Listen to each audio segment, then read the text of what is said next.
Comment trouver les mots justes pour parler de la mort à ton enfant? Comment répondre aux questions que ton enfant te pose sur la mort de son chien, de son papy, de sa copine d'école? C'est difficile comme thème à aborder et je profite d'Halloween et de la période de la Toussaint pour te reproposer un épisode 102 qui a été tourné en mars 2023. Je te souhaite une bonne écoute et j'espère que ces pistes pourront t'aider à aborder des conversations difficiles. À bientôt!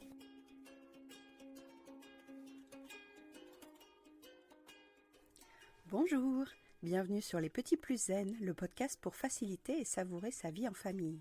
Je m'appelle Séverine, je suis facilitatrice en parentalité après avoir été 22 ans professeure des écoles en maternelle REP+.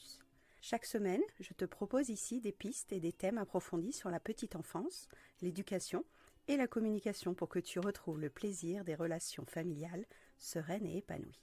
Une de mes missions est de t'aider à mieux comprendre et apaiser les émotions de chacun pour installer un équilibre entre tes besoins personnels et ceux de ta famille et enfin retrouver du temps pour toi. Je te partagerai aussi mon expérience en classe de maternelle, des découvertes apprises en formation et des outils inédits et actionnables facilement que j'ai créés au fil du temps à l'école et à la maison.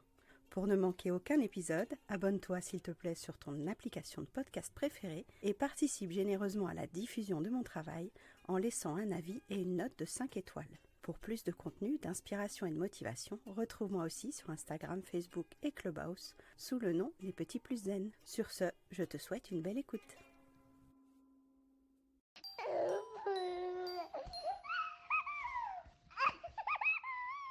Bonjour, on va être un peu moins dans la joie, mais ce sont des thèmes que nous devons aussi aborder. Ce sont des thèmes qui font partie de la vie. Donc je vous invite aujourd'hui à réfléchir à comment vous présenter la question de la mort avec vos enfants. J'étais enseignante en maternelle pendant 22 ans. J'ai donc abordé tous les sujets nécessaires au programme scolaire et puis aussi d'autres sujets qui arrivent avec les commentaires des enfants, avec ce qui se passe dans leur vie perso ou ce qui se passe au travers d'un album, ce qui se passe dans la vraie vie en dehors de l'école. Parce que dans les programmes scolaires, c'est pas forcément un thème qui est prévu, qui est quantifié, qui est doté, mais c'est un thème qui va, en général, arriver à un moment de l'année parce que les circonstances familiales vont avoir une ligne qui va croiser la vie de ces enfants en classe. Donc ce sont des choses que les enfants ont déjà vécues, mais ça n'a pas toujours été verbalisé. Donc on va poser quelques jalons aujourd'hui.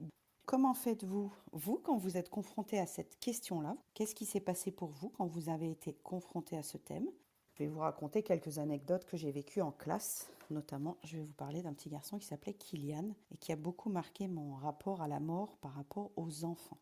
La question de la mort, elle va se poser de toute façon dans la vie de l'enfant, que je sois au courant ou pas au courant. Et ce qui était parfois délicat, c'est de voir le comportement de l'élève changer au cours de la classe et de ne pas savoir ce qui s'est passé. Le premier truc que je vais poser ici, c'est que si ça vous arrive, s'il y a quelque chose de ce genre-là qui vous arrive à la maison, que vous soyez personnellement touché ou pas, c'est d'informer la figure d'attachement secondaire, la maîtresse, la responsable de crèche, peut-être l'animatrice de centre de loisirs, qu'en ce moment, c'est une période un peu délicate et qu'en ce moment, il y a une remise en question, des questions existentielles, parce que c'est quand même de ça dont il s'agit, et que les enfants tout petits sont confrontés à la notion de sens de la vie. Au début, ils sont très autocentrés, les enfants, ils ne pensent qu'à eux, ils ne font que ce qu'ils ont envie, et puis petit à petit, ils se rendent compte qu'ils n'ont pas le pouvoir absolu sur les choses extérieures, que le ballon ne répond pas à son désir, que la petite sœur ne répond pas à son envie, et là se crée un principe de réalité, on en parlait la semaine dernière, et se crée aussi l'idée qu'on ne va pas pouvoir contrôler ce qui arrive en dehors de nous. Et parfois, on ne peut pas non plus contrôler son corps, ni contrôler ses émotions, ni contrôler ce qu'on veut faire passer comme message à papa, à maman, à la petite sœur, à la maîtresse. Il y a une impuissance qui va arriver très tôt dans la vie de l'enfant, parce qu'il s'agit aussi un peu de frustration. On n'est pas tout puissant, on ne peut pas tout contrôler. Et pour en revenir au thème d'aujourd'hui, parce que vous voyez à quel point c'est lié, le fait que l'enfant ne puisse pas contrôler le côté vivant de quelque chose, ça va sortir de sa capacité de compréhension. Quand il va faire sa première tour et qu'il va voir que sa tour s'effondre, alors qu'il n'avait pas décidé que sa tour s'effondre, il va se sentir impuissant. Mais quand on va parler de quelque chose qui dépasse l'entendement pour lui, de perdre son grand-père, de perdre son chien, là, ça va dépasser l'entendement. C'est trop gros à appréhender. C'est trop compliqué pour lui de comprendre ce qu'il se passe parce que ce n'est pas ce qu'il voulait, ce n'est pas ce qu'il envisageait, ce n'était pas son désir et son envie. Donc déjà, ce principe de réalité, on y est confronté, nous, en tant qu'adultes. Mais là, ce qui va m'intéresser aujourd'hui, c'est de faire la modélisation. La modélisation, c'est comment on va incarner la résolution et la régulation de notre tristesse et de notre impuissance pour que l'enfant, à son tour, puisse dépasser cette tristesse, puisse dépasser cette impuissance et qu'on lui transmette que cette valeur qu'on avait de lien, de connexion, de souvenir, elle est réelle, mais que ça ne veut pas dire qu'on peut contrôler le monde extérieur. Cette notion de frustration, cette notion d'impuissance, on va les revisiter avec vos souvenirs à vous, vos situations à vous si vous le souhaitez. Alors je vais commencer par une petite chose facile. Depuis que mes enfants sont tout petits et depuis que mes élèves sont tout petits, parce que j'avais eu beaucoup d'élèves de 2 ans, on parle de la mort en tant que cycle naturel. Alors c'est plus facile à dire qu'à faire, mais vous allez voir que vous avez des fleurs dans la classe. Au lieu de jeter le bouquet quand les fleurs sont mortes, vous attendez que les enfants soient là, que votre fils soit là, que votre nièce soit là, en lui disant « Ah bah regarde dans quel état est la fleur. Qu'est-ce que tu en penses? Est-ce qu'elle est aussi jolie, ouverte qu'avant? Est-ce qu'elle sent pareil? Comment tu la regardes ?» On va partir des faits, on va partir de l'observation, on va partir de l'état de description. Quand tu vois cette fleur, est-ce qu'on la garde encore une journée ou est-ce qu'on va la jeter? Et passer par une fleur, c'est plus facile, évidemment, que d'attaquer le sujet du grand-père qui est à l'hôpital très malade. On ne va pas s'attaquer tout de suite à la question de la maladie et du grand-père. Mais ça va être des jalons, ça va être des étapes, des points d'étape dans la vie et dans la construction mentale de ce que c'est que la mort, de passer par la fleur qui est fanée, la fleur qui est morte parce qu'elle est coupée, la fleur qui reste dans le jardin, elle continue à pousser, à grandir, mais elle finira aussi par faner et par mourir. Passer par le cycle des plantes, passer par le cycle du vivant. Il y a un domaine de vie dans la scolarité qui s'appelle le monde du vivant, qu'on part de là pour faire des analogies petit à petit avec ce qu'on vit en tant qu'humain. La plante. Ensuite, la deuxième étape, c'est un animal auquel il n'est pas attaché. Nous, la première fois avec Siana, donc Siana avait 3 ans, la première fois qu'on a vu un escargot écrasé sur le trottoir, je me suis dit c'est une bonne opportunité d'expliciter ça. J'avais pas décidé ce jour-là de lui parler de la mort, mais ça s'est présenté comme ça. Et lundi matin, quand on est reparti à l'école, on a vu pareil un hérisson écrasé sur le trottoir. Ce sont des situations, des opportunités, c'est un peu triste à dire, mais ce sont des opportunités qui nous permettent de voir que ce sujet, il est là au quotidien si on veut s'en emparer. C'est une sorte de prévention, c'est une sorte de poser des mots, de mettre un cadre autour de ce mot de malade, mort, vivant, en mauvais état, défaillant, défectueux. Tout ça, ce sont des mots qu'on peut utiliser pour construire la notion qui est très subjective. C'est une notion qui est compliquée pour un enfant de voir qu'un objet, de voir qu'un être vivant n'ont pas les mêmes caractéristiques. Donc ça, c'est les 2 premiers points. Je vous finis l'histoire de l'escargot parce que peut-être que ça pourra aussi vous donner des pistes. C'est que quand on regardait les escargots sous la pluie, on regardait les escargots vivants. Donc elle avait déjà compris que les escargots vivants avancent, ont les cornes sorties, ont l'air en bonne santé, la coquille est complète, est ronde et tout ça. Et ce jour où on a vu l'escargot écrasé, je lui ai dit tiens, regarde, comment tu le trouves cet escargot? Et là j'ai laissé un silence. J'ai laissé l'observation se dérouler. J'ai laissé sa conscience et sa compréhension du monde s'ouvrir comme un dossier sur son ordinateur. Donc à ce moment-là, elle a regardé l'escargot écrasé. Donc il s'est passé des choses dans sa tête que je ne peux pas définir, que je ne peux pas connaître. Je pense qu'elle a mis en réseau ce qu'elle voyait d'habitude d'un escargot en bonne santé, qui ne correspondait pas à l'image qu'elle avait en face d'elle. L'escargot qu'elle avait en face d'elle n'était plus en état habituel, n'était plus dans la même définition, dans la même description. Et à un moment, elle m'a regardée, elle dit « en fait, on dirait un peu de la compote d'escargot ». Les enfants sont formidables, ils ont de l'humour, ils dépassent un peu l'imaginaire et ce qu'on en attendait. Je ne m'attendais pas à ce qu'elle parle de compote d'escargot. Ça m'a fait rire sur le moment. Je lui ai dit « En tout cas, je crois qu'il ne pourra plus avancer ». Elle m'a regardée, elle dit « Non, là, il ne pourra plus avancer, il ne pourra plus manger, etc. » Poser des descriptions en disant l'état vivant, ça nous permet de marcher, de bouger, de parler, d'avoir des enfants, de grandir, de rigoler.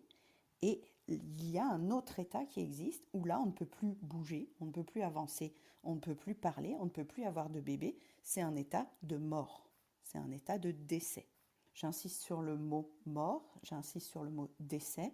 Suivant l'âge de votre enfant, quand il va être concerné par ça, il est important de dire les vrais mots. Parce que ces vrais mots font partie du vocabulaire réel. De ne pas dire il est parti, il a disparu. Dans le cas de l'escargot, de toute façon, il était en face d'elle. Mais si ça arrive à votre grande-tante et que vous dites elle est partie, dans la tête d'un enfant qui lit des livres où les enfants partent à l'école, partent en voyage, parti ne veut pas dire mort. Donc ce choix de mots va être important si vous voulez que le concept soit bien détaillé, soit bien concret dans la tête d'un jeune enfant entre 2 et 5 ans. Sachant qu'avant 5 ans, le caractère irréversible de la mort est très compliqué à appréhender. L'enfant, il ne va pas vraiment comprendre qu'il ne reviendra jamais. Là, avec l'escargot, c'est plus facile parce qu'il y a eu un avant, je sais ce qu'un escargot vivant veut dire, et un après, je constate que l'escargot, là, il ne peut plus avancer, il est écrabouillé. C'est de la compote d'escargot.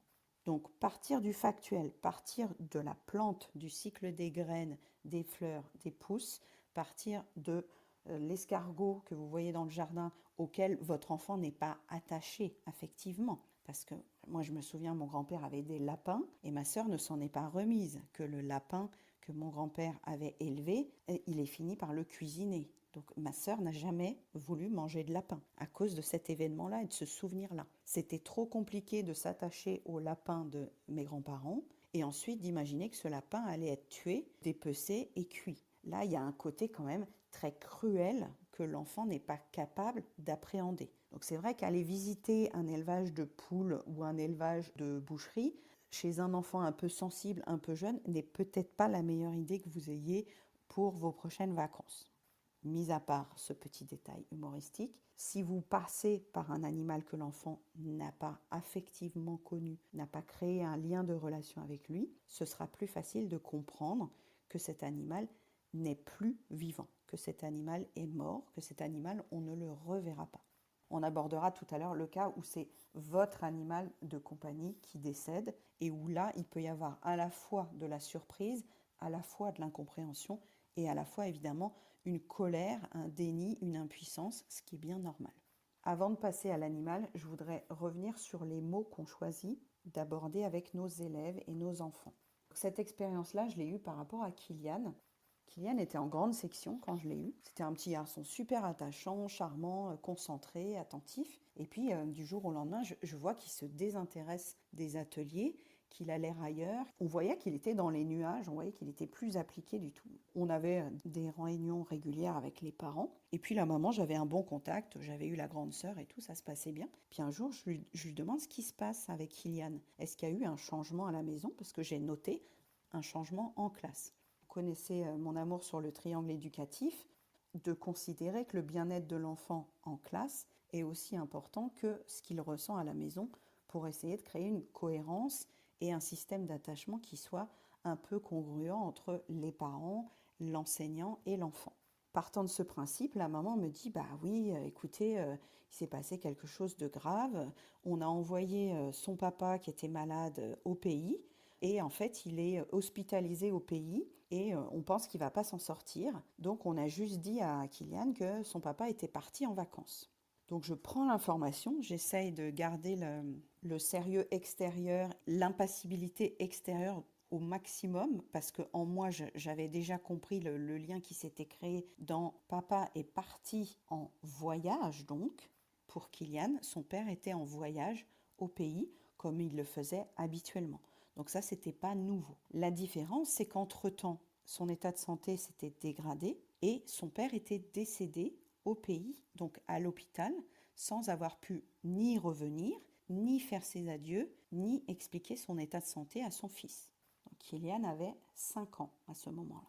Quand Kylian a entendu des bribes de phrases à la maison, comme quoi les gens s'inquiétaient, mais le mot de mort, le mot de malade, le mot de très malade, le mot de ne reviendra jamais, n'a pas été prononcé, n'a pas été dit, n'a pas été explicité et posé sur la table. Ce qui fait que pendant plus d'un mois, j'ai eu un petit garçon inquiet, j'ai eu un petit garçon rêveur, j'ai eu un petit garçon dans le doute, qui ne savait pas ce qu'il se passait réellement. Il y avait une sorte de mystère et de secret, de non-dit autour de la mort de son père, ce qui est quand même une figure hyper importante pour un petit garçon. Et les adultes qui étaient confrontés, eux, à leur deuil en cours, n'ont pas su trouver les mots concrets, n'ont pas su trouver les mots pour poser devant Kylian ce qui s'était réellement passé. Je conçois tout à fait à quel point c'est difficile d'expliquer à son fils que son père est mort. Si vous avez malheureusement vécu cette situation, je me relie de tout cœur à l'émotion intense et à l'impuissance de devoir porter le message à son enfant, de devoir expliquer à son enfant que la réalité a rattrapé l'idée de la famille concrète et vivante qu'on avait, que ce n'est plus le cas, que le changement est irrémédiable, irréversible, et qu'il ne reverra plus jamais son père en face. Néanmoins, pour la construction de l'identité de cet enfant, pour la construction de sa scolarité, pour la construction de ses relations, notamment de confiance aux mots qui sont posés, notamment sa relation de confiance aux énoncés qui sont dits autour de lui, à la crédibilité, je voulais aujourd'hui mettre en parallèle que quand on utilise un mot qui n'est pas le vrai mot, l'enfant part dans un imaginaire, dans un « il va revenir ». Il est déjà revenu quand il partait en voyage, donc il va revenir. Ce qui fait que quand je sondais de temps en temps au détour d'un album, j'ai ramené dans la classe des albums qui parlaient de ça, j'ai invité la maman à, elle, trouver un professionnel pour en parler, pour elle d'ailleurs apaiser d'abord ses propres flammes avant de pouvoir passer à l'explication en fait que son mari, enfin ils habitaient plus ensemble, mais que le père de Kylian était décédé. Elle se sentait pour l'instant incapable de donner ce message à Kylian parce que elle traversait cette étape de manière très difficile. Et je ne remettrai jamais en cause le fait qu'on se sente incapable de parler de ce qu'on ressent, puisque c'est tout mon métier maintenant, d'expliciter ce qu'on ressent pour que l'impact de ce qu'on ressent contamine le moins possible l'état émotionnel de nos enfants, de nos conjoints, de nos proches. Maintenant, dans une situation extrême comme ça, il va y avoir une contamination qu'on le veuille ou non. Il va y avoir dans tous les cas un impact entre vous, ce que vous ressentez sur la mort de cette personne, et ce que perçoit l'enfant de votre état émotionnel. Pourquoi ? Parce que notre enfant va nous observer et va voir qu'il y a un changement. Il ne va pas le comprendre puisqu'on n'arrive pas à le verbaliser. Donc il va s'imaginer que ce changement est peut-être dû à une attitude qu'il a eue, une action qu'il a eue, quelque chose de complètement annexe. Il risque de faire un biais d'attribution à l'état émotionnel désagréable, dramatique de sa maman, alors que ça n'a rien à voir avec lui. Alors que le fait extérieur qui a créé cet état émotionnel de la maman, la mort du père de l'enfant, est complètement extérieur à ce que l'enfant vit, pense ou réfléchit ou agit. Et c'est ce lien qu'on peut couper en utilisant des vrais mots. Donc ça me paraissait vraiment important de le poser ici. Donc ce petit Kylian est resté à peu près pendant 3 semaines sans avoir plus d'explications que ça de la part de sa maman. J'ai encouragé la maman donc à se faire accompagner. Elle a été voir un professionnel. Je lui ai demandé si l'hôpital là-bas avait donné des informations médicales sur lesquelles elle pourrait s'appuyer, comme expliquer par exemple que son cœur s'était arrêté de battre, qu'il avait pu réussir à respirer. Ça, ce sont des choses factuelles médicales. L'enfant très jeune, il peut comprendre que son genou saigne parce que son genou a frotté le sol en béton. Donc le lien de cause-conséquence, il peut être compréhensible par un enfant très jeune si on lui donne plusieurs occurrences, plusieurs itérations. À chaque fois que votre enfant tombe et qu'il saigne, il comprend que c'est parce que sa peau a frotté une surface dure. Et en grandissant, il ne pleurera plus pour la moindre égratignure de genou, parce qu'il aura compris les causes et les conséquences, et il pourra peut-être même anticiper la prévention pour éviter de saigner et de ressentir la douleur et tout ça. Là, ce mot de « le cœur s'est arrêté », les poumons ne pouvaient plus respirer, la maladie a été plus forte que le corps, ce sont des phrases que vous allez pouvoir donner qui sont dures à prononcer parce qu'elles renvoient à notre impuissance face à la mort. Une nouvelle fois, on ne peut pas contrôler le moment de la mort des gens qu'on aime, on ne peut pas contrôler le moment de la mort des animaux qu'on a vécu, hébergés pendant des années. Ce n'est pas sous notre contrôle. Donc si on arrive à mettre de côté temporairement l'impuissance que ça arrive, la notion d'acceptation qui est tellement difficile à la fin des phases du deuil, si juste un tout petit instant on arrive à se dire la personne est morte, l'animal est mort, ça c'est un fait. Et je trouve ça difficile de l'expliciter avec vous comme étant un fait, mais c'est un fait.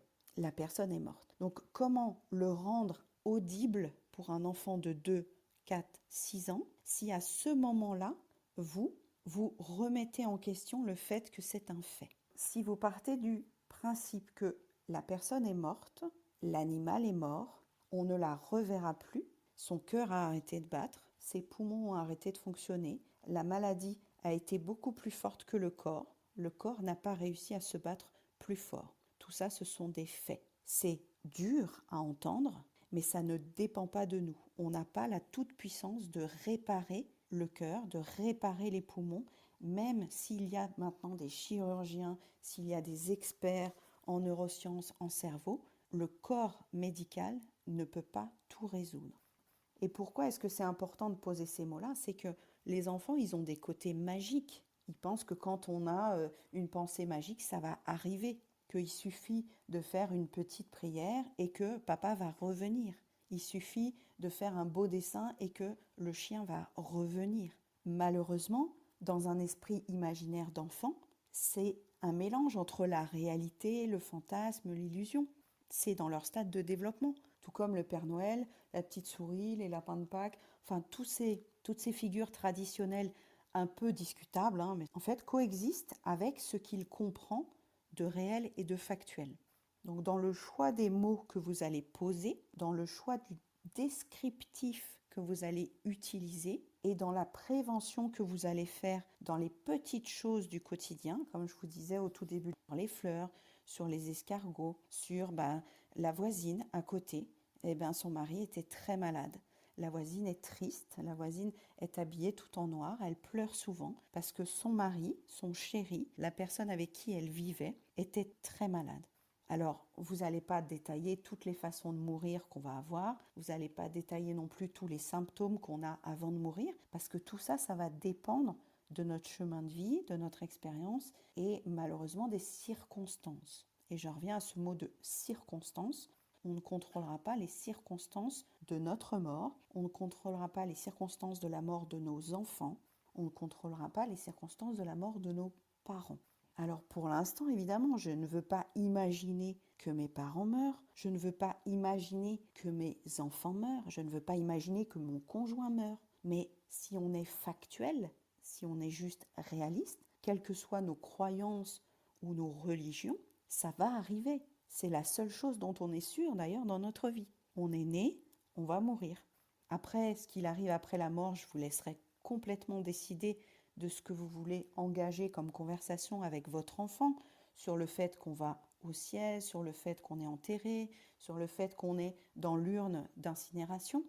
Tout ça, vous pouvez très bien l'expliciter avec vos mots parce que ce sont vos croyances, vos valeurs et votre vision de la vie. Et l'enfant sera très content de comprendre comment vous envisagez l'après, l'au-delà, la mort, parce que c'est votre système de croyance actuel et que ça lui fait un pilier d'identité dont il se libérera peut-être plus tard. Ça aussi, on en parle dans l'épisode 60 sur l'identité de l'enfant. L'identité de l'enfant, elle se construit par rapport à ce qu'il comprend de ses parents, ce qu'il comprend de ses professeurs, ce qu'il comprend de ses meilleurs amis, de sa marraine, des gens autour de lui. Il va se construire un kaléidoscope de tout ce qui existe autour de lui et peut-être qu'un jour il va s'en éloigner, peut-être qu'un jour il remettra en question vos croyances, votre religion ou pas. Ça non plus, on ne pourra pas le contrôler, mais la seule chose dont on est sûr, c'est qu'on sera confronté à la mort, probablement cette année, peut-être l'année prochaine, peut-être l'année d'après, que ce soit des petites morts ou que ce soit des grandes morts. Et pour un enfant très sensible, le simple fait que la poule de son poulailler meure peut déjà être un drame. parce que le lien d'attachement qu'il a construit avec cet animal peut être très fort. Parce qu'un enfant peut s'attacher aussi bien à quelqu'un d'inanimé comme son doudou, comme à quelqu'un de vivant, comme le chat de la voisine, comme la poule du poulailler, comme le hérisson qui est dans le jardin de son grand-père. Notamment parce qu'il y a cet imaginaire, cette pensée magique, ce côté « ah l'animal me comprend, j'ai un lien fort avec lui, j'aime le lien de connexion que j'ai avec cet animal, j'ai l'impression qu'il me connaît, j'ai l'impression de pouvoir me confier ». Vous voyez que c'est le lien qui s'est créé avec un animal autour de lui, que ce soit son animal ou l'animal de la famille ou l'animal de la belle famille ou des grands-parents. C'est un lien qu'on ne peut pas, nous, complètement comprendre. L'enfant va y poser son imaginaire, sa connexion, peut-être sa confiance, peut-être aussi son intimité, parce qu'il peut y arriver qu'à son animal, on lui confie des choses qu'on n'a pas confiées à des êtres humains. Et la perte d'un animal, du coup, emporte avec lui tous les secrets qui se sont dits, toute la connexion qui ne pourra pas revenir de manière factuelle. Voilà plusieurs éléments que je voulais poser aujourd'hui avec vous sur le fait d'annoncer la mort avec des vrais mots. Il ne reviendra pas, son corps s'est arrêté. On va maintenant effectuer des rituels, on va effectuer des gestes autour de cette personne, de cet animal. Si tu veux en savoir plus, tu peux me poser des questions. Si tu veux en parler, je serai là. Et bien sûr, je vais t'accompagner dans ta tristesse, dans ta colère, dans ta sensation que c'est pas juste, dans ton impuissance. Mais tout ça, on est un peu obligé de le faire en amont, nous, en tant que parents. Ça veut dire que je vous propose de prendre 1 heure ou 2, quand vous serez prêts, pour revisiter cette question-là, pour accepter l'idée qu'autour de vous, quelqu'un va malheureusement décéder, peut-être cette année, peut-être l'année prochaine. Et que c'est un fait, c'est triste, ça envoie une étincelle d'impuissance dans notre cheminée des émotions, ça envoie et ça alimente des flammes de colère, de frustration, de regret, de regret de ne pas avoir dit plus tôt, de regret de ne pas avoir profité, de regret de ne pas avoir appelé avant que la personne meure. Tout ça, ce sont des choses qu'on a pu penser, qu'on a pu ressentir. On se serait dit « Ah, si j'avais été la voir plus tôt, j'aurais pu lui dire que je l'aimais. On aurait pu éclaircir tel ou tel point, il aurait pu me dire. » On ne saura jamais en fait. Donc on peut refaire le match, on peut revisiter l'expérience passée, on peut envisager qu'il y ait pu y avoir un autre scénario, mais en réalité, ça ne se fera pas. Donc après, si vous voulez, on pourra évoquer tous les rites et tous les rituels qu'on peut créer, les cérémonies qu'on peut effectuer aussi autour de la mort de quelqu'un de proche de l'enfant. Mais je voulais vraiment poser ça, que pour l'incarner et le modéliser auprès de nos enfants, eh bien nous, on doit plonger dans cette question. On doit sauter dans cette bassine de comment je vis mon rapport à la mort. Comment je suis au clair avec le fait que moi aussi je vais mourir. Et je vais peut-être mourir avant d'avoir pu transmettre tout ce que je voulais. Je vais peut-être mourir avant d'avoir vécu ce grand projet avec mon mari, avant d'avoir fait le mariage de ma première fille. On ne sait pas en fait, il y a vraiment une impermanence. Et vous pouvez vous dire que je parle de ça de manière très détachée. J'essaye de rester détachée, j'essaye de ne pas me connecter à l'émotion que j'ai eue quand j'ai perdu mon grand-père, quand j'ai perdu ma grand-mère, parce que ça ne va pas me rendre service. Mais ce qui m'a le plus aidé, et je pense que vous pourrez l'envisager aussi si vous avez vécu ce genre de choses, c'est si vous avez vécu un moment où vous vous êtes retrouvé face à la mort vous-même, ou si vous avez cru y passer vous-même, vous aurez d'autant plus de facilité à vous dire « Bon, maintenant que j'ai échappé à ce moment-là, que j'ai survécu à ce moment-là, que ce soit une maladie, que ce soit un traumatisme, j'en ai parlé déjà sur Clubhouse, donc je vais juste le réévoquer un tout petit peu ici. Dans la ville où j'habitais avant, qui a un gros taux de criminalité, de drogue, de trafic, je me suis retrouvée un jour dans une pharmacie où on a été braqué. Donc le gars est entré avec son flingue, avec son masque et sa cagoule, et donc il nous a tranquillement braqués. Donc je ne vous cache pas que j'ai un souvenir, une expérience de ce moment-là qui a permis que je me rapproche de la valeur de ma vie, de ce que je voulais transmettre à mes enfants, de ce que j'attendais encore de mes prochaines années si je ressortais de cette pharmacie vivante ou non, etc. Ça a été le premier étage du bus, ça a été le premier moment où j'ai vraiment ressenti que la vie est peu de choses, qu'on est là pour une durée déterminée qu'on ne connaît pas. On ne nous a pas donné le contrat, on n'a pas le contrat noir sur blanc de quand est-ce qu'on allait mourir. Mais ce jour-là, je me suis dit, Ok, ta fille a 7 ans. 7 ans, c'est trop jeune, quoi. J'ai pas envie de mourir aujourd'hui, j'ai envie de l'accompagner, j'ai envie de créer d'autres choses dans ma vie, j'ai envie de deuiller certaines choses. Bizarrement, ce jour-là où j'ai vu le gars avec son flingue sur nous, je me suis dit, j'ai envie de vivre d'autres choses. J'ai envie de reconstruire d'autres choses, de me relancer dans un couple et tout ça. Ce premier étage, il nous met face à la mort. Vous avez peut-être vécu un souvenir en parallèle avec ça. Et ce face-à-face avec la mort, je l'ai revécu à ma deuxième grossesse. J'en ai aussi parlé dans l'épisode sur la fatigue maternelle, d'avoir vécu une hyper-MS gravidique. Donc l'hyper-MS gravidique, c'est quand on vomit tout ce qu'on mange. On se vide en fait entièrement de tout ce qu'on mange. On ne garde rien. M'étant renseignée un petit peu sur les forums, je me suis dit, bon, je ne suis pas toute seule. Et d'avoir vécu ça en parallèle de millions de personnes, de millions de femmes, que c'est une maladie qui n'est pas vraiment diagnostiquée, que c'est une pathologie qui n'est pas prise en compte par le corps médical. Donc il y a ce sentiment d'impuissance, ce sentiment de solitude, ce sentiment d'injustice, de colère, de frustration, qui nous met aussi face à, bon, ben maintenant que j'ai ça, je fais quoi? Est-ce que tranquillement je continue à vomir, à cracher du sang et à me dire je vais mourir la tête au-dessus de mes toilettes? Désolée encore une fois pour l'image, mais c'est un moment fondateur en fait pour moi, d'avoir fait face à la mort en me disant si je ne fais rien, je vais mourir au-dessus de cette cuvette de toilette à vomir du sang. Ces moments où on a des prises de conscience, si vous avez eu des moments dans votre vie où vous avez fait face à un attentat, à un braquage, à un accident d'avion, à un accident de train, vous avez vu à quel point la mort ne tient qu'à un fil, peut s'arrêter du jour au lendemain. Si malheureusement vous deuillez quelqu'un de proche autour de vous, vous le savez aussi. Et ces prises de conscience, parfois elles sont atténuées par le quotidien, la routine, on repasse à autre chose. Un peu comme le confinement nous avait mis ça en face des yeux, qu'à chaque instant on pouvait contracter cette maladie, ce virus, décéder en quelques heures d'insuffisance respiratoire. Les journalistes qui posaient ces mots étaient factuels au bout d'un moment. Je pense que vous vous souvenez de ça. On comptait chaque soir le nombre de morts, le nombre de vaccinés. Enfin, c'était des chiffres qui n'avaient plus l'émotion et le retentissement émotionnel qui apparaissait.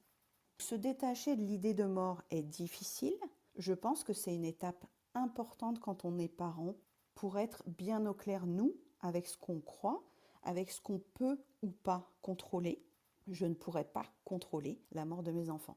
Je ne pourrais pas contrôler ma propre mort, ni celle de mon conjoint. Et quand on voit ça de manière factuelle, on peut se dire, maintenant, qu'est-ce que j'en tire de cette information? Ça veut dire que je peux vivre ma vie avec intensité, je peux vivre ma vie en ayant moins peur de décevoir les autres, parce que ma vie, elle est précieuse. Et quand je me suis remise de cette grossesse, j'ai remis très clairement le focus sur mes besoins, sur mes envies, et beaucoup moins sur ce que les gens pensaient de ma vie, ce que les gens pensaient de mon métier, de ma fille, de mon éducation, de ma parentalité. Donc vous voyez que ça peut boucler avec plein d'autres thèmes que j'aborde régulièrement. C'est que si on admet qu'on va mourir un jour, ben on arrête de perdre du temps à faire plaisir. On arrête de perdre du temps à des projets, à des valeurs qui ne sont pas importantes et essentielles dans notre vie actuelle, dans notre vie présente.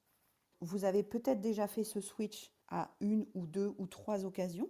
Je vous invite à le refaire de temps en temps en vous disant, puisque je n'ai pas le contrôle de tout, puisque ma vie est dans l'impermanence continuelle. Oui, on peut ruminer que c'est pas juste. Oui, on aurait pu passer encore 2 années avec notre chien. Oui, on aurait voulu partir en voyage avec notre grand-mère avant qu'elle décède. Mais ça, ce sont des regrets qui ne sont pas fertiles en fait. Ce sont des regrets qu'on peut reformuler, requalifier en disant quelle belle connexion j'ai vécue avec mon animal. Quels sont tous les souvenirs que j'ai avec ma grand-mère. Et d'en faire quelque chose de constructif, d'en faire quelque chose de chaud, de réconfortant, d'en faire une braise utile, d'en faire une braise qui fait du bien au quotidien. Et j'ai eu du mal la première fois que j'ai été confrontée à ça, parce que pour mon grand-père, je venais d'avoir ma grande, donc ça a été vraiment très difficile d'accepter que mon grand-père meure alors qu'il n'avait que connu ma fille depuis 3 mois à peu près, dans sa période de lucidité avant qu'il meure. Et j'ai trouvé ça injuste, j'ai trouvé ça cruel. Je me suis dit, ils auraient pu créer d'autres souvenirs.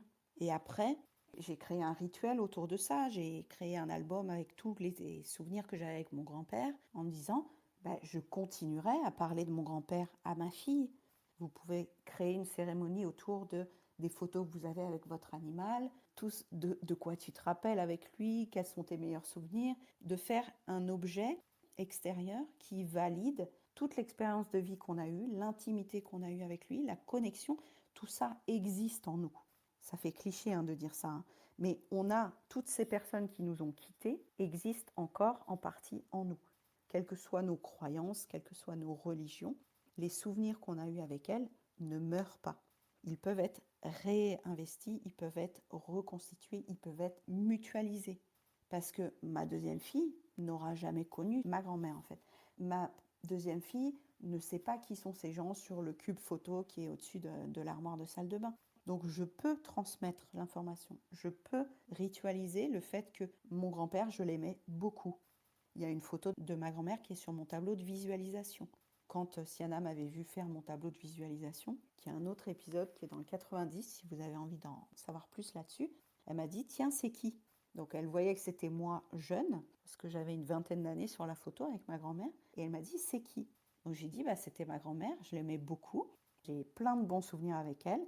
Maintenant, elle est morte, elle était très vieille, c'était la maman de Papinou. » De resituer dans la hiérarchie, dans la chronologie familiale, qui sont les gens qui ont compté, qui sont les gens qui sont partis, qui sont les gens qui restent. Et on pourra refaire un autre focus plus tard sur la maladie par surprise, parce que malheureusement, on ne meurt pas que de vieillesse, on peut aussi mourir par accident et tout ça, mais de poser le maximum de mots en disant quels sont les bons souvenirs, quelles sont les images capitalisées, les photos capitalisées que tu peux faire revivre malgré la séparation, malgré le côté irréversible de la mort et malgré le fait que en vrai, tu ne pourras pas la revoir, tu ne pourras pas construire du nouveau. Par contre, tu peux t'alimenter en souvenirs, en gratitude, en reconnaissance.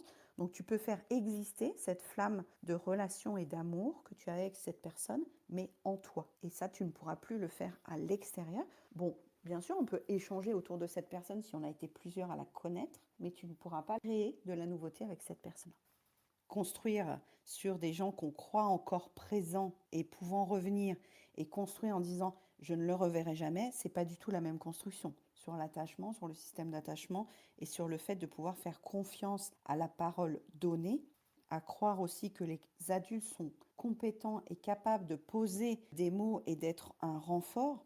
C'est vrai que ça pourrait, je ne vais pas tirer ça comme conclusion de toutes les situations où on n'arrive pas à dire à nos enfants la réalité, mais ça pourrait induire que la parole donnée des parents n'est pas fiable, avec toutes les conséquences que ça pourrait avoir. Ça veut dire quand on ne dit pas à un enfant la vérité, la réalité, même si elle peut parfois être subjective, quand on ne donne pas une première piste en disant il s'est passé quelque chose de grave avec ton père, si on arrive déjà juste à dire ça, ça prépare les deux personnes à la suite. C'est comme si on anticipait je rentre à l'hôpital parce que là, je saigne, c'est un premier indice. Si ensuite la femme dit je saignais beaucoup, en fait, j'attendais un bébé, mais le bébé n'est pas assez fort pour rester, le bébé n'est plus là. Et il y a beaucoup de témoignages en ce sens, parce que j'écoute beaucoup de podcasts sur la parentalité, vous vous doutez, et les témoignages de fausses couches. Est-ce qu'on doit dire à l'aîné qu'il y avait un bébé dans le ventre? Est-ce qu'on doit dire à l'aîné que le bébé n'est pas resté? Tout ça, en fait, les enfants le sentent déjà. Donc on pourrait croire qu'ils ne comprennent pas, mais sans le comprendre, ils le sentent. Donc si vous vous savez enceinte, si vous savez que vous avez fait une fausse couche, c'est pas la peine de tourner autour du pot. Il y a une phrase à poser quelque part. Maman pensait qu'elle avait un bébé dans le ventre qui allait bien, qui était en bonne santé, et en fait non. Il avait une petite maladie. Il n'est plus là. Donc je suis allée à l'hôpital. Je saignais. Poser des mots qui soient facilement compréhensibles et qui font partie de l'acceptation.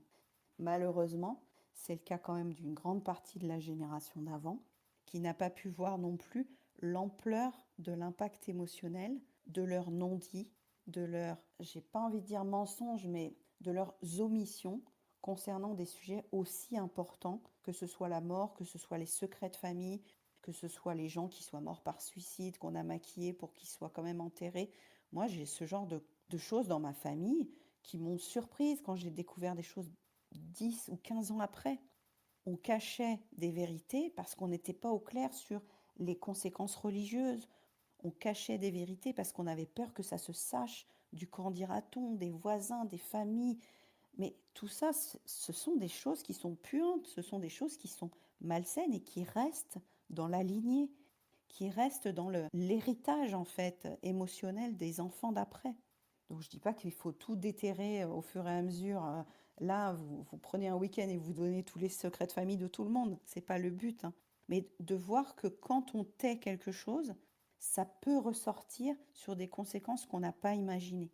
Et que quand on exprime quelque chose, non seulement nous, ça nous libère d'un gardiennage de secrets qui est très pesant, mais qu'en plus, ça peut permettre à l'enfant de se désolidariser de la conséquence émotionnelle de cette action. L'enfant ne sera jamais responsable de la mort de son parent. Mais là, c'est comme si on te tenait un petit peu responsable du non-dit et du secret pendant des années.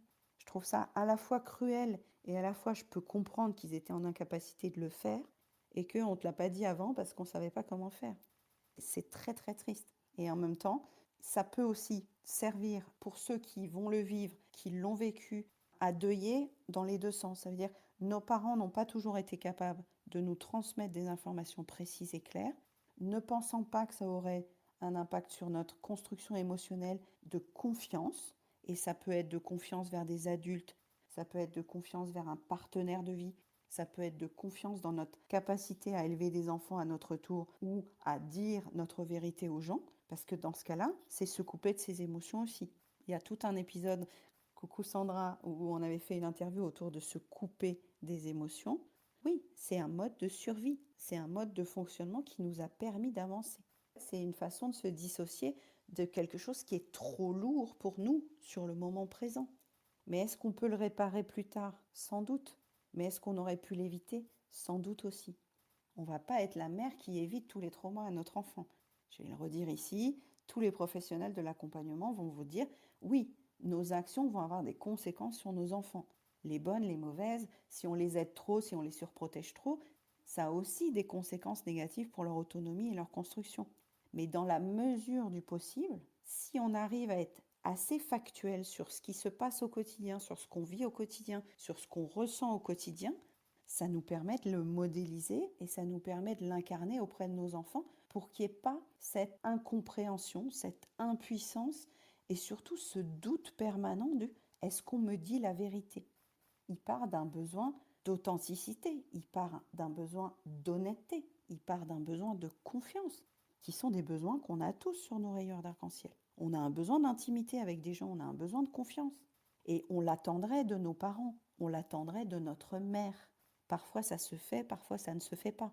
À nous, maintenant, malheureusement, de rediriger notre envie de confiance, d'authenticité et d'honnêteté vers des personnes qui seraient peut-être plus à même de le faire, parce qu'elles ont elles-mêmes une visibilité sur leurs émotions, projets, espoirs, rêves, valeurs.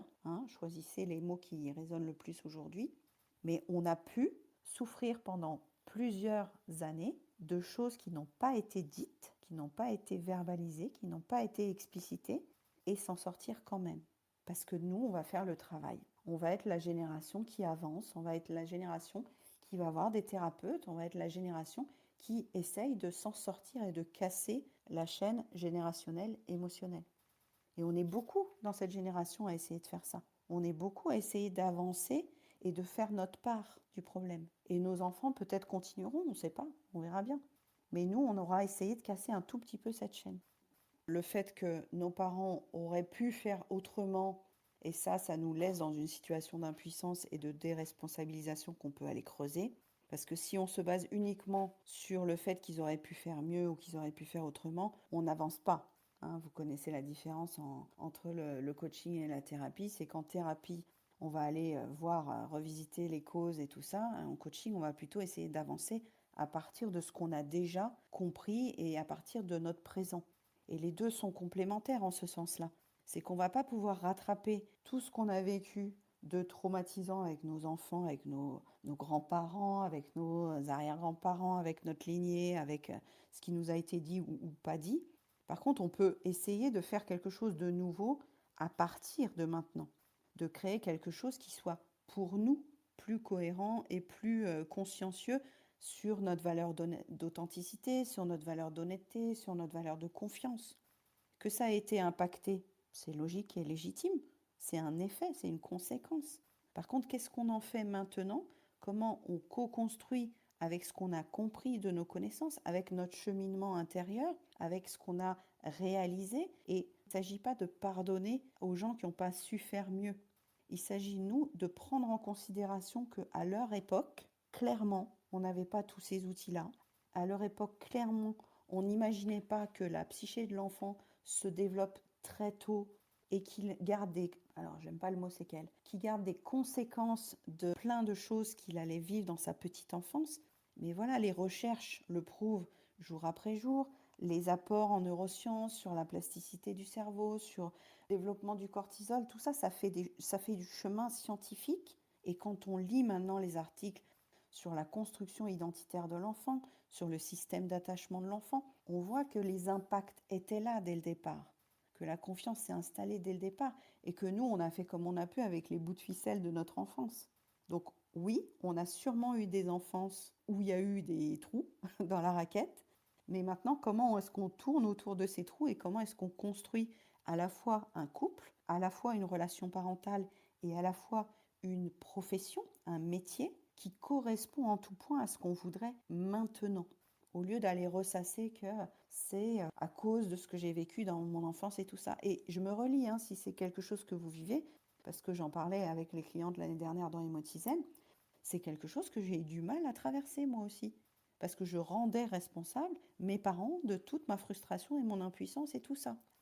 À ne pas m'avoir pris en compte mes émotions, à ne pas m'avoir appris que mes émotions étaient légitimes, je leur reportais la responsabilité sur eux, alors que je peux tout à fait reporter la responsabilité sur moi. Qu'est-ce que j'ai appris de tout ça? En quoi c'est maintenant mon chemin de vie? D'avoir vécu dans une impassibilité émotionnelle, c'est maintenant là-dessus que je me dirige et que je fonctionne. C'est drôle comme renversement de situation. Pareil d'avoir voulu être enseignant.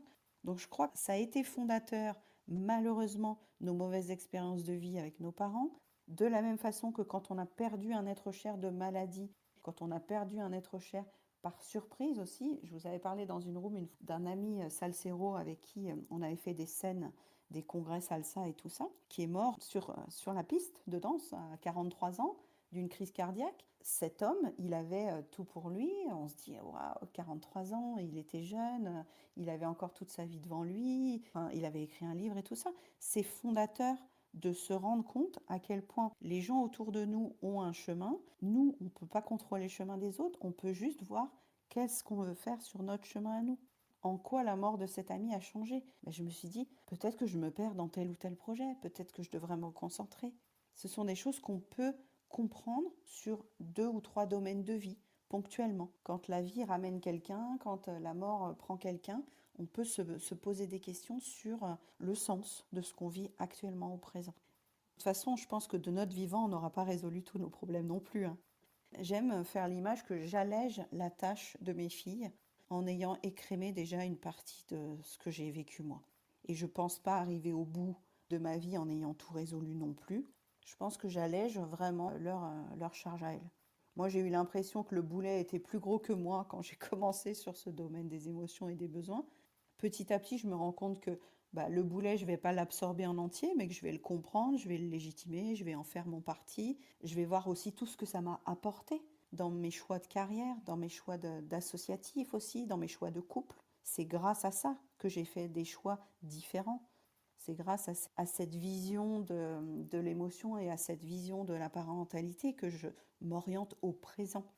Le fait que nos parents n'aient pas pu nous donner des outils sur la mort, n'aient pas pu nous donner des outils sur le sens de la vie, sur l'importance des émotions, sur l'importance de créer ces projets et ces valeurs à partir des besoins singuliers qu'on avait, parce qu'eux-mêmes n'avaient pas ces outils-là.